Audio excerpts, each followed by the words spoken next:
जिसका मन तो मेरे पास। बेचती दधी है, दधी बेचने से जो इसे धन मिलता, उससे जो यह धन से आगे के कार्य करती इसे मिलेंगे नहीं। इसलिए प्रभु बाहर निकले और मैया को जोर से आवाज लगाई, भैया देख तो आज वृंदावन में कुछ नई चीज बिकने आई, तूने कभी सुना नहीं होता उसका नाम। गुड़िया बाहर आई, जैसे शहर घर से बाहर बच्चे निकलते हैं, कुछ चीज कोई वस्तु कोई बेच रहा हो तो सहसा बच्चा कहते हैं, माता जी बाहर तो आओ, देखो तुझे कितनी बढ़िया चीज लेकर आया।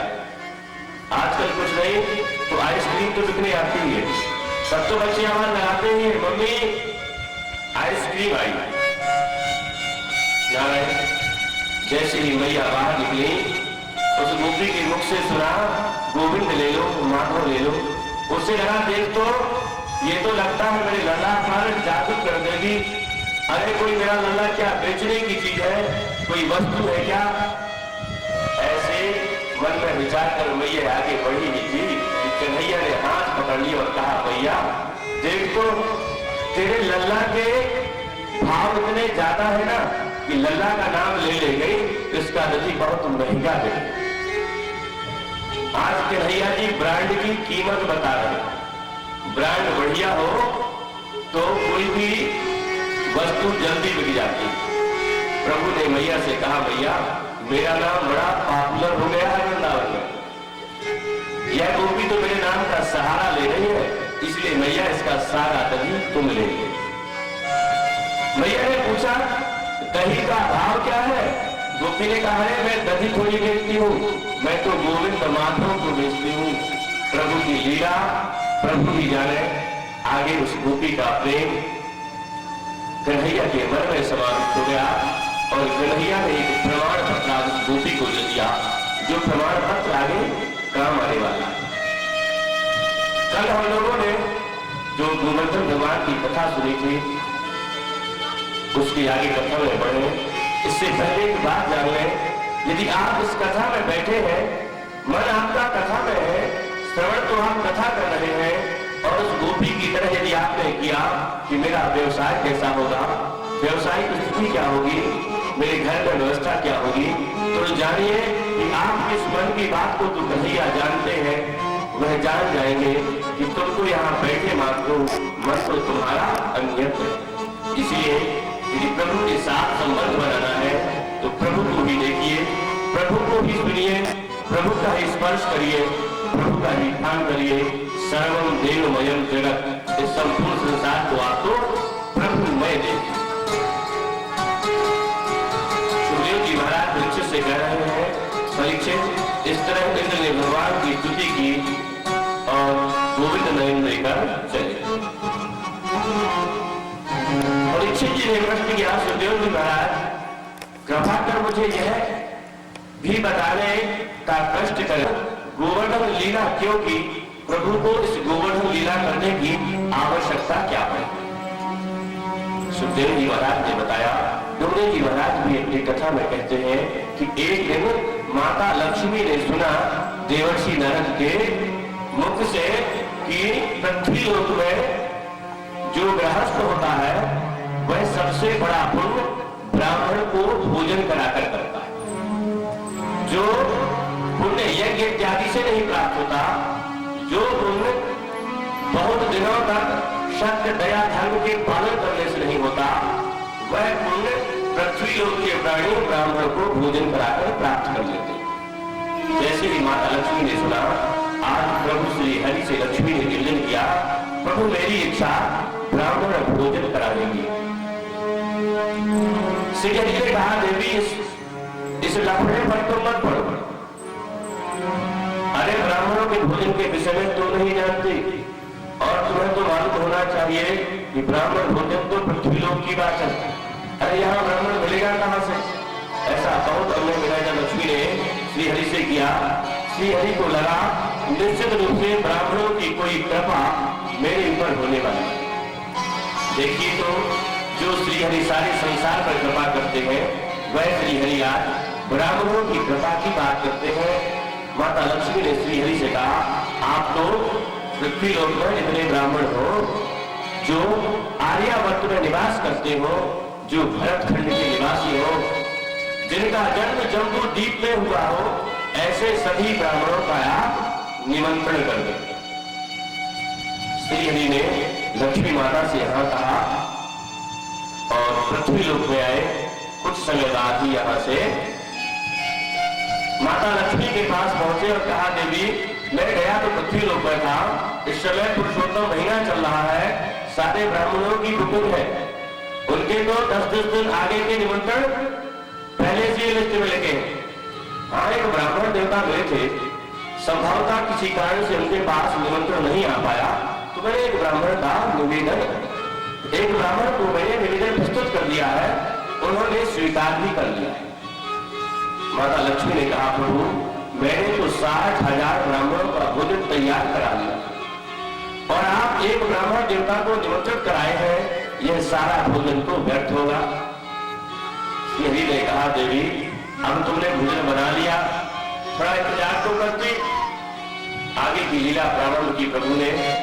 वह ब्राह्मण देवता प्रभु के धाम पहुंचे, भोजन की व्यवस्था हुई, आसन लगाया गया, ब्राह्मण के चरण पखारे गए और ब्राह्मण देवता ने निवेदन किया, माता लक्ष्मी मेरा स्वास्थ्य कुछ अनुकूल नहीं है, इसलिए ज्यादा भोजन करूंगा नहीं, आप ज्यादा परेशान हो नहीं, बहुत थोड़ा सा स्वल्पाहार लेकर मैं जाना चाहता। माता को लगा ब्राह्मण एक वो भी स्वल्पाहार की बात कर रहे हैं। प्रभु ने कहा, देखो देवी लक्ष्मी अब तुम आगे की परंपरा ये जो क्रिया है संभाल लेना, मुझे थोड़ा काम है तो जा रहा। माता लक्ष्मी को लगा एक ब्राह्मण है, व्यवस्था अपने आप हो जाएगी। अब तो माता लक्ष्मी ने ब्राह्मण को आसन देकर सामने बैठा रखा, दाईं ओर जल का पात्र और छोटा चस्का अर्थात गिलास रखा, सुंदर स्वर्ण पात्र पर जो सोने की बनी हुई थाली, जिसमें सुंदर शुद्ध रत्न जड़े हुए हैं, ऐसी थाली में भोजन सजाकर माता लक्ष्मी से उनके पास लेकर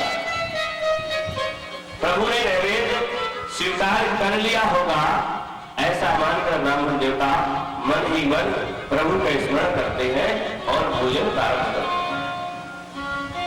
भोजन प्रारंभ ही हुआ था, माता लक्ष्मी रसोई कर गई थी, लौट कर आकर देखती है ब्राह्मण देवता की थाली खाली। पुनः लक्ष्मी मैया अंदर गई, जो रसोई बनी हुई थी 56 भोग मैया ने आज बनाए हैं, जितने व्यंजन हो सकते हैं, जितने हम जानते हैं, जिनका हमने नाम भी नहीं सुना, उन सब व्यंजनों का निर्माण माता लक्ष्मी ने किया। अब तो धीरे धीरे सारे व्यंजन समाप्त होने लगे। तुरंत माता लक्ष्मी ने अणिमा गरिमा इत्यादि 9 निधियों को बुलाया, उन्हें आदेश दिया कि ब्राह्मण देवता मेरे यहाँ भोजन कर रहे हैं, इस व्यवस्था और अव्यवस्था का कारण मैं बाद में बताऊंगी, तुम तो पकवान तैयार करो। आज ब्राह्मण के लिए 9 निधियां भोजन तैयार कर रही हैं। 60,000 ब्राह्मणों का भोजन पहले ही वह ब्राह्मण देवता पा चुके हैं। माता लक्ष्मी को लगा आज तो ये ब्राह्मण देवता मेरा सत्य लेकर ही रहे। इन ब्राह्मण देवता ने निश्चय कर लिया है कि जब तक लक्ष्मी का भंडार खाली नहीं हो जाएगा तब तक ये शांत नहीं बैठेंगे। जब इस तरह का विचार माता लक्ष्मी के मन में आया, तुरंत श्री हरि का स्मरण किया। श्री हरि को अंतर्यामी घट-घटवासी है, वह एक छोटे बालक का वेश बनाकर मुख में कुछ खाते हुए पहुंचे और बाबा से कहा, अरे बाबा, हे ब्राह्मण देवता, तुम्हारी थाली में तो वह पकवान दिख नहीं पड़ता जो मैं खा रहा हूँ, लो इसे आधा तुम भी खा लो। जैसे उस बालक ने अपना वह पकवान ब्राह्मण देवता की थाली पर रखा, अब तो ब्राह्मण देवता नाराज हो गए। उन्होंने कहा, देवी यह बालक कौन है? देखो इसने मेरे पास अपना उच्छिष्ट छोड़ दिया है। शास्त्र का निर्देश है, शास्त्र की परंपरा है, एक पंक्ति विष्टानाम ब्राह्मणम प्रतिभोजयेत्, एको भी तिष्ठा शेष अन्नम भोजयेत्। यह शास्त्र की परंपरा है। एक पंक्ति में जितने लोग बैठे हो, यदि उनमें से एक भी कोई उठ जाता है तो जितने शेष लोग बैठे हैं उन सबका भोजन उसका जूठा हो जाता है।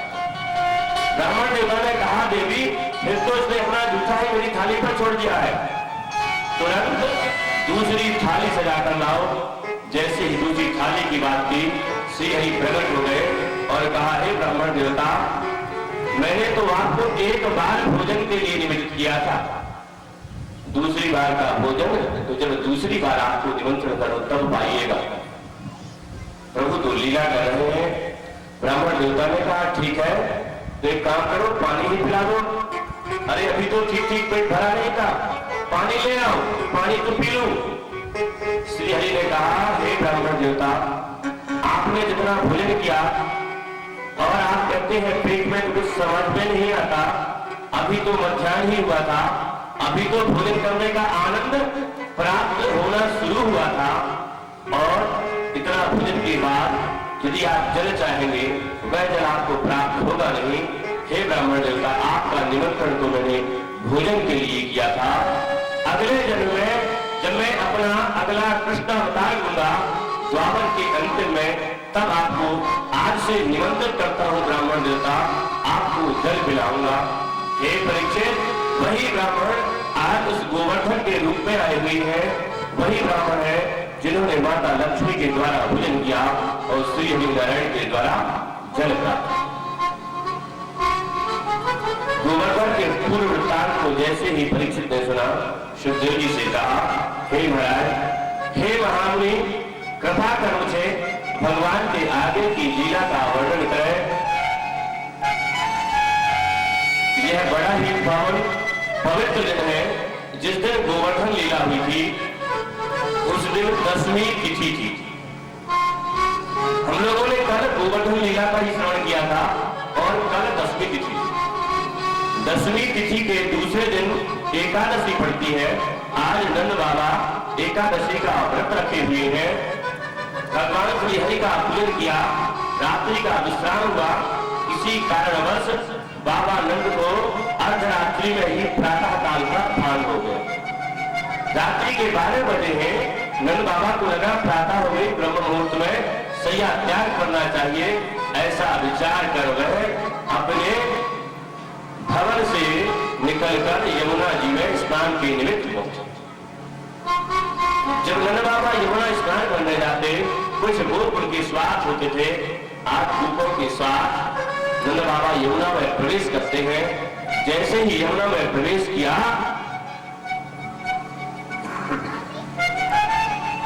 नंद बाबा को लगा मेरे दोनों भुजाओं को किसी ने पकड़ रखा। जब देखा तो वह एक दिव्य आभा और कांति से युक्त दोनों अपने दाएं और बाएं तरफ 2 पुरुष दिखाई दिए, जिन्होंने अपने हाथ से पकड़ रखा था और कह रहे थे, अरे तुमने तो बहुत बड़ा पाप किया है। हमारे राजा के विश्राम में तुमने विघ्न उत्पन्न किया है। हम तुम्हें अपने राजा के पास उपस्थित करेंगे। शास्त्रों का ऐसा मानना है कि अर्धरात्रि के समय जलाशय, नदियां, कुएं, तालाब, नल इत्यादि सभी जहां पर एकत्रित जल होता है, उस जल के जो स्वामी राजा वरुण है वो उस समय विश्राम करते हैं। इसलिए किसी जलाशय या नदी में अर्धरात्रि के बाद जब तक ब्रह्म मुहूर्त न आ जाए उसमें प्रवेश नहीं करना चाहिए। आज नंद बाबा ने प्रवेश कर दिया। वरुण के दूत नंद बाबा को पकड़ कर ले गए। कुछ समय व्यतीत हुआ, नंद के साथ आए हुए गोपों ने देखा कि बाबा नंद ने यमुना में प्रवेश तो किया लेकिन बाहर आए नहीं। आकर कन्हैया को बात बताई। कन्हैया दौड़े दौड़े यमुना में उस जगह पहुंचे, जोर से छलांग लगा दी, सीधे उस जगह पहुंचे जहां अपने सिंहासन में वरुण बैठे हुए थे।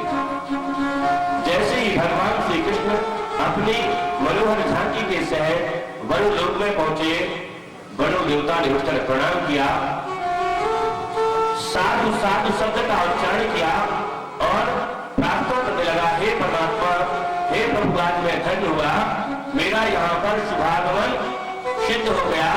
आज से मुझे लगने लगा कि जिस दिन मैंने इस वरुण लोक का राज्य स्वीकार किया था वह चरितार्थ हो गया।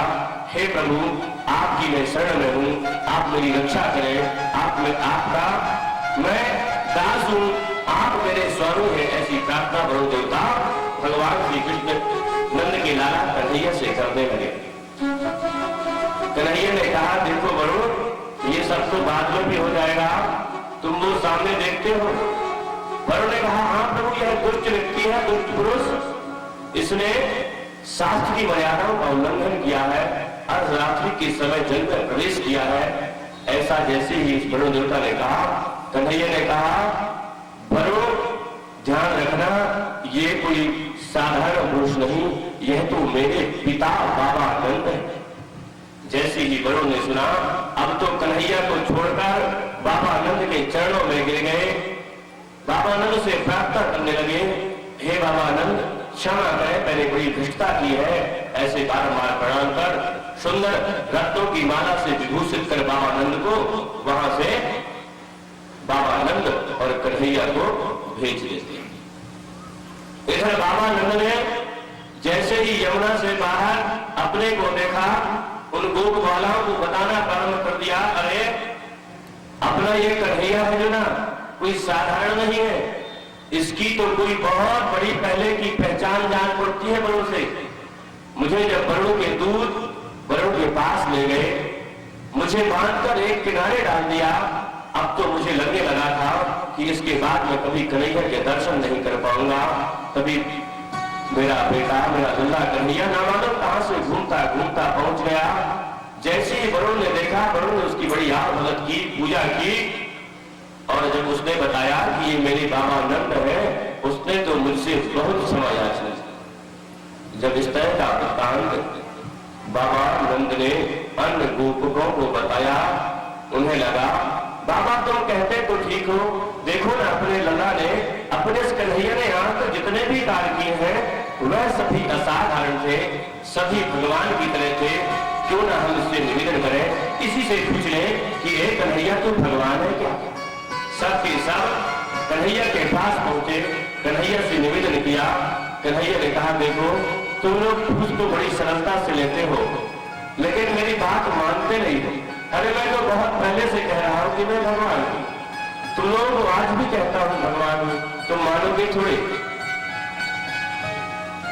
उन रूपों ने कहा, कन्हैया देख, तेरी बात मान लेते हैं, तू भगवान है, तो तेरा वैकुंठ कहाँ है? भगवान तो वैकुंठ में रहते हैं ना, तेरा वैकुंठ कहाँ है?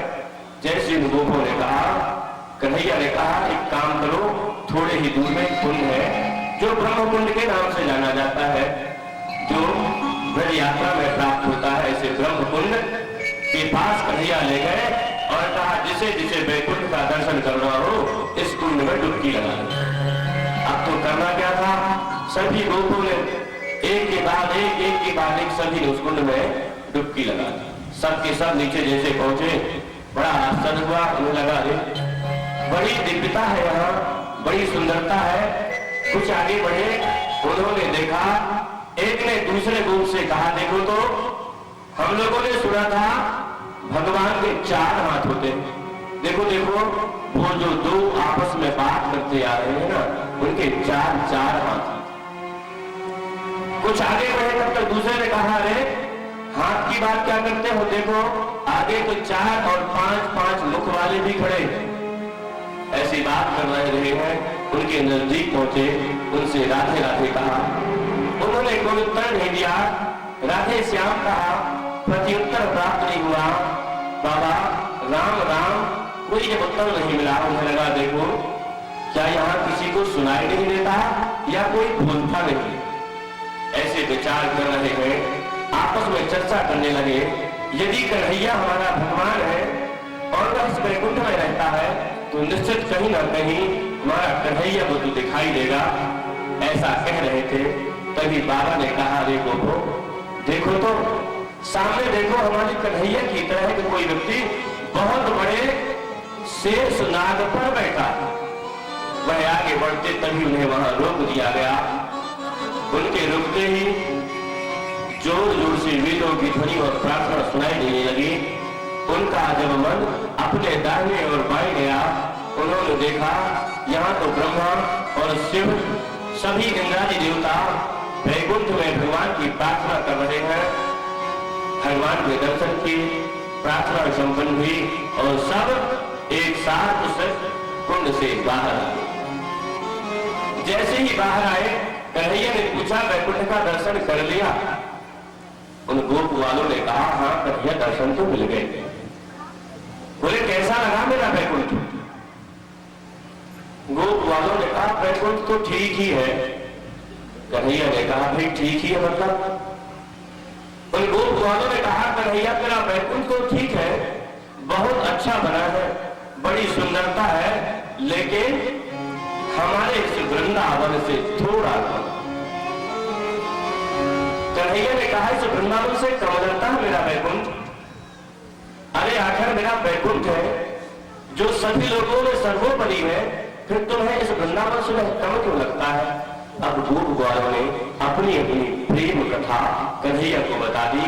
किसी ने कहा, देख कन्हैया वैकुंठ तो ठीक है, लेकिन वहां कोई किसी से बात नहीं करता ना, सब गूंगे देखते हैं, इसलिए तेरा वैकुंठ मुझे ठीक नहीं लगा। दूसरे ने कहा, कन्हैया तेरा वैकुंठ तो ठीक है, लेकिन वहां कोई एक दूसरे से राधे राधे नहीं करता, वहां कोई दूसरे से राम राम नहीं कहता, इसलिए तेरा वैकुंठ मुझे ठीक नहीं लगा। तो तीसरे ने कहा, कन्हैया ये सब बात तो हम मान भी लेते ना, कोई राम राम नहीं कहता मान जाते, कोई एक दूसरे से बात नहीं करता तो भी कोई बात नहीं कन्हैया, लेकिन हमें तो तेरा वैकुंठ इसलिए अच्छा नहीं लगा। अरे कन्हैया हम तो तेरे पास जाना चाहते थे, उन लोगों ने तो तेरे पास तक हमें पहुंचने नहीं दिया, और जिस जगह पर कन्हैया तेरे पास पहुंचने में हमें कोई रोक देगा, वह जगह हमें कभी सुंदर नहीं लगेगी, वह जगह हमें कभी ठीक नहीं लगेगी। कन्हैया वैकुंठ तो तुझे भाई, हमें तो हमारा वृंदावन ही पुनीत और पावन है, सबसे श्रेष्ठ है। मन चलिए वृंदावन चलिए, मन चलिए वृंदावन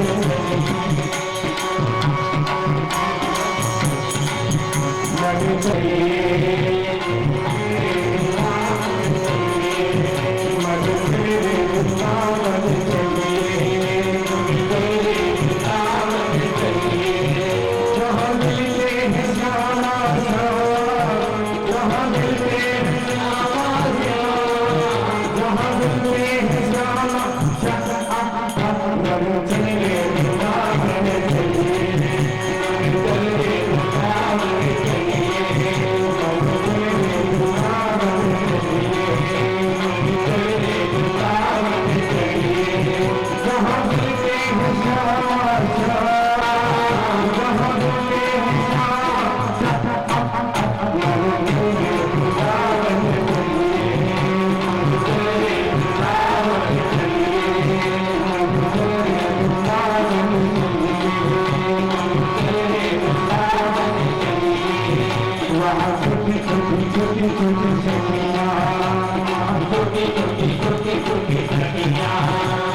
जहाँ मिलते हैं श्यामा श्यामा, जहाँ मिलते हैं श्यामा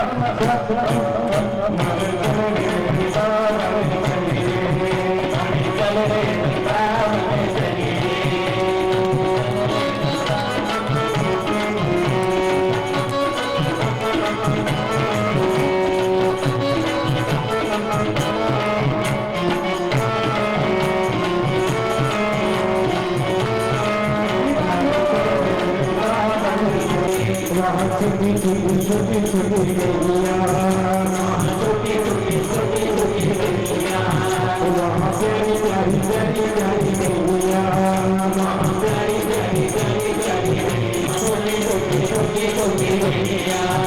अरे भैया चला रे गोपाला, अरे भैया चला रे गोपाला, अरे भैया चला रे गोपाला।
यह बड़े ही सौभाग्य की बात है।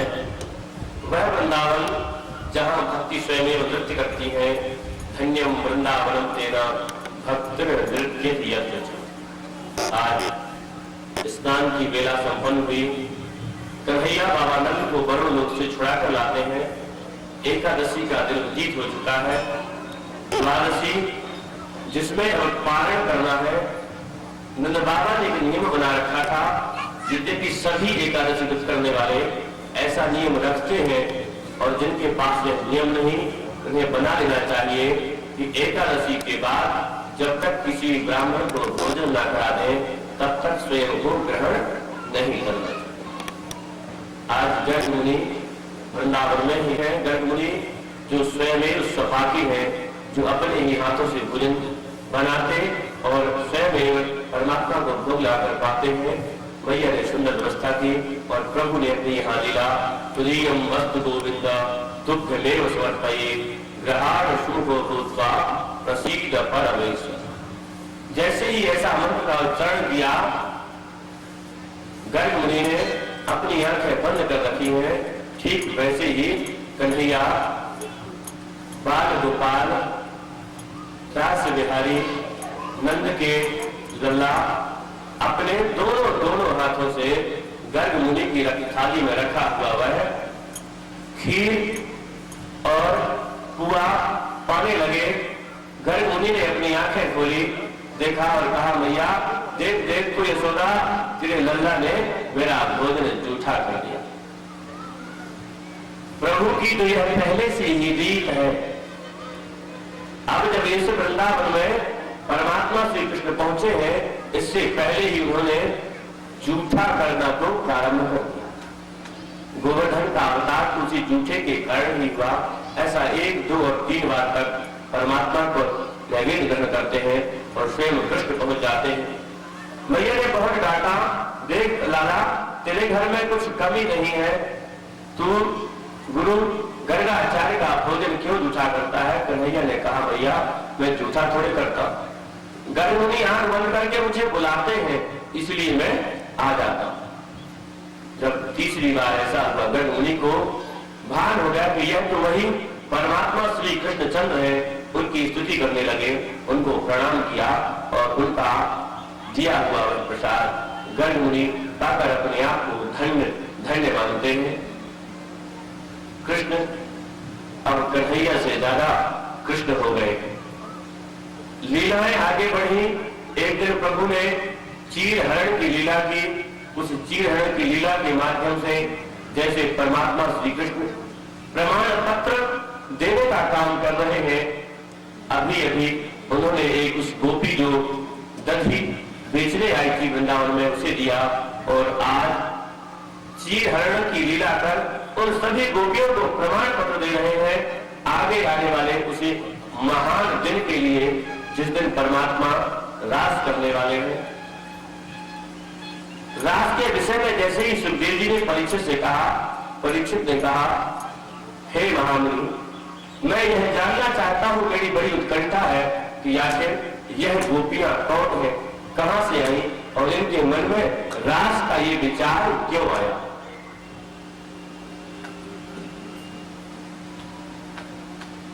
इस तरह का प्रश्न जब सुखदेव जी ने परीक्षित के मुख से सुना, बड़े प्रसन्न हुए और कहे परीक्षित यह तो मुझे मालूम था कि तूने परमात्मा के दर्शन गर्भ में ही प्राप्त कर लिए हैं, लेकिन उन दर्शन का तेरे पास इतना विशाल भंडार है, प्रभु लीला का तुम इतना बड़ा पारखी है, ऐसा सुखदेव जी महाराज परीक्षित से कह रहे हैं। यह डोंगरी जी महाराज ने बताया कि जिस दिन यह रास प्रारंभ हुआ उस रास में पहुंचने वाली ये गोपियां कौन? महाराज श्री कहते हैं जब प्रभु ने रामावतार धारण किया, उस रामावतार में ऋषि मुनियों को जब यह बात पता लगी कि जो अयोध्या के राजा दशरथ के यहाँ भगवान ने अवतार धारण किया है, इस राम रूप में मर्यादा पुरुषोत्तम होंगे, लेकिन उनकी एक लीला साथ में है, वह यह उनके पास एक मंत्र है कि वह अपने पैरों से पत्थर को नारी बना देते।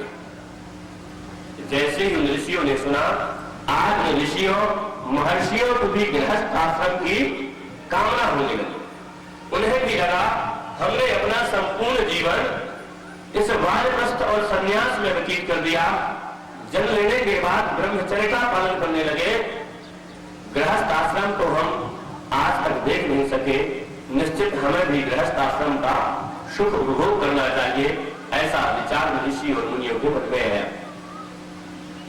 लेकिन हमारा विवाह कौन करेगा, हमारा विवाह होगा कहां, हमारे लिए कन्या कहां मिलेगी, ऐसा मन में विचार है। लेकिन आज यह सूचना पाकर उन्हें लगा अब तो हम सब लोगों का विवाह शीघ्र हो जाएगा, और उन ऋषियों ने अब अपनी तपस्या और साधना से थोड़ा थोड़ा समय निकालना प्रारंभ किया। नृत्य यदि 8 घंटे भगवान का भजन कीर्तन करते तो अब 7.5 घंटे ही कर दिए, और आधा घंटे पूरे वन में उस दंडकारण्य में जहां ऋषि मुनियों की तपस्थली है वहां जाते और सुंदर सुंदर शिला पत्थरों को ढूंढने का काम करते। किसी ऋषि को तो एक ही देर में पत्थर मिल गया, किसी ने आधे घंटे व्यतीत कर दिए, लेकिन उसे लगा यह पत्थर तो बड़ा मोटा हट्टा कट्टा तगड़ा है और मैं दुबला पतला, यदि इसे भगवान ने स्पर्श कराया तो मुझे जो मेरी पत्नी होगी बड़ी मोटी तगड़ी मिलेगी, इसलिए आज इसे नहीं दूसरी शिला ले जाऊंगा। और ऐसा कर करके सभी ऋषि मुनियों ने अपनी अपनी कुटिया के सामने एक एक, किसी ने 2-2 और किसी ने 3-3 पत्थर इकट्ठे कर रखे। ऋषि मुनियों को मालूम है प्रभु एक दिन इस दंडकारण्य में आएंगे, और जिस दिन दंडकारण्य में आएंगे हम उस परमात्मा श्री राम से कहेंगे प्रभु आप आए हैं, आपके दर्शन प्राप्त किए, आप हमारा एक काम भी करते जाएं, अपने पैर को इस शिला पर स्पर्श करा दें। उनके स्पर्श कराते ही यह शिला नारी बन जाएगी और हम सब गृहस्थ आश्रम का सुख भोग करेंगे, गृहस्थ आश्रम में संत सेवा करेंगे, ऐसा मन में विचार आया। परमात्मा श्री राम जो वन की ओर गए, आज दंडकारण्य में पहुंचे हैं। ऋषि मुनियों का विशाल समूह आया, भगवान की स्तुति करने लगा और कहा, प्रभु कुछ समय आप दंडकारण्य में बिताएं और हम प्रत्येक ऋषि मुनि के यहाँ आपको चलना होगा। प्रभु राम ने पूछा, जाने का कारण? आप सबके दर्शन तो मैंने यही प्राप्त कर लिए। ऋषि मुनियों ने अपने अपने विचार संकुचित होते हुए बता दिए। राम ने कहा, यह जो मेरा अवतार है यह तो मर्यादा में बंधा हुआ है। मुझे लोग मर्यादा पुरुषोत्तम कहते हैं।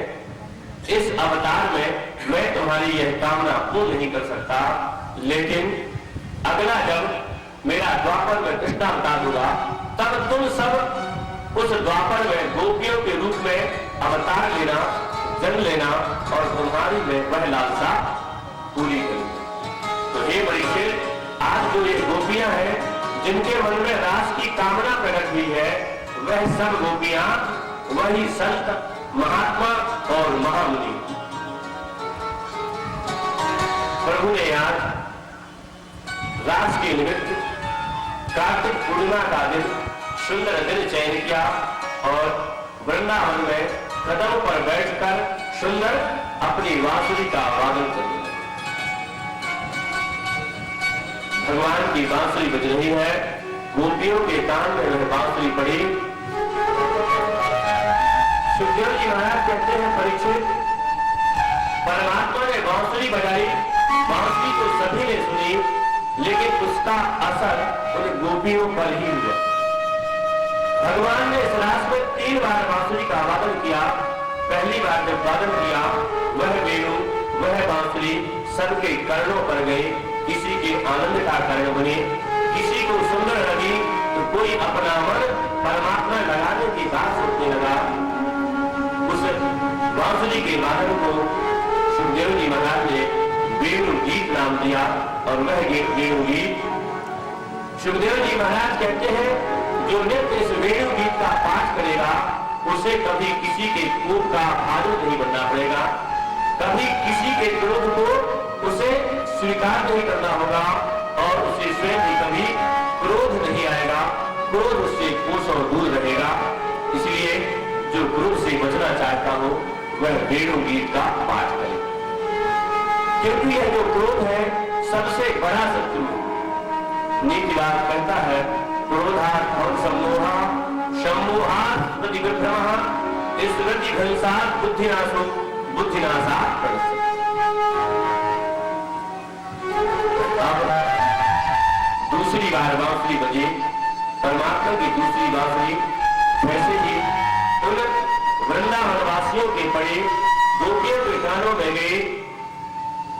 व्यास जी महाराज ने अपने ग्रंथ में उनका विश्लेषण करते हुए कहा, जब परमात्मा श्री कृष्ण की गोपियों बांसुरी उन गोपियों के कानों में पड़ी, तब जो गोपी जिस स्थिति में थी वैसे ही परमात्मा के पास चलने को तत्पर। सुखदेव जी महाराज परीक्षित से कह रहे हैं, परीक्षित, तुम्हें उन गोपियों की कुछ कथा बता दूं। एक गोपी को जो अभी अभी अपनी पति की आज्ञा से गोदोहन के लिए जा रही थी, गाय से दूध निकालने जा रही थी, जैसे ही उसे वह बांसुरी की आवाज पड़ी, उसने वह अपना गोदोहन का पात्र लिए हुए ही उस कदम की ओर प्रस्थान कर दिया जहां कृष्ण की बांसुरी बज रही। किसी ने आधे वस्त्र पहन रखे थे तो आधे अपने सिर पर लेकर चल दिया, किसी ने एक आंख पर काजल लगा रखा था तो दूसरी उंगली पर लगाई ही चल दिया। ऐसा करते करते वह आगे बढ़े। सभी गोपियां परमात्मा के पास पहुंच गई। जैसे ही कृष्ण के पास गोपियां पहुंची, गोपियां कुछ प्रभु से कहती, इससे पहले ही भगवान ने उन गोपियों से पूछा, अरे गोपियों, तुम इस जंगल में क्यों आई हो? रात्रि का समय है, तुम्हें मालूम नहीं इस वन में तो बड़े बड़े शेर और भालू भी रहते हैं। गोपियों ने कहा, देख कन्हैया, हम आई तो नहीं है, बुलाया तूने है तो तो मालूम तो तेरे को होगा कि तूने किस लिए हमें बुलाया है। कन्हैया ने कहा, नहीं गोपियों, देखो मुझे झूठा लांछन नहीं लगाओ, मैं किसी के घर बुलाने नहीं गया। गोपियां कह रही है, अरे कन्हैया देख, तू बुलाने तो घर नहीं गया, लेकिन तेरी इस बांसुरी का स्वर हमें बता रहा था कि तू हम सबको पुकार रहा है।